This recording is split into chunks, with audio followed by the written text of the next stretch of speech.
Маринатталған капуста жасаймыз. Ыдысқа су құйып, құмшекер, тұз, қара бұрыш, лавр жапырағын салып қайнатамыз.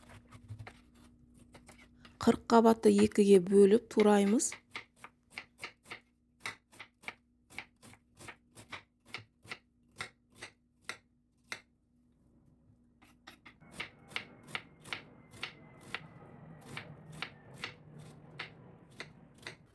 Бір сәбізді терканың ірі жағынан өткізіп,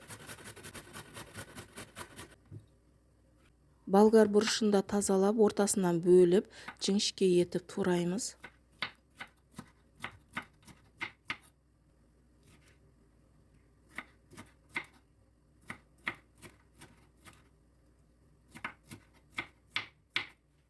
Капустаға туралған болгар бұрышын сәбізді қосып араластырамыз.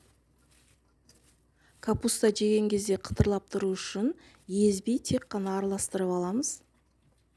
Қайнап аз ғана суытылған маринадқа уксус 9% қосып араластырамыз. 40 қабатқа құйып бетін жауып қоямыз.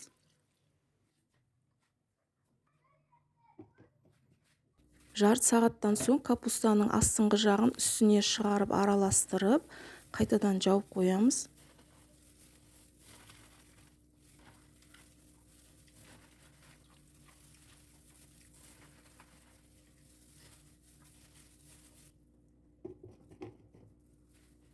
Тағы да екінші рет 40 қабатты жақсылап араластырып, холодильникке қоямыз.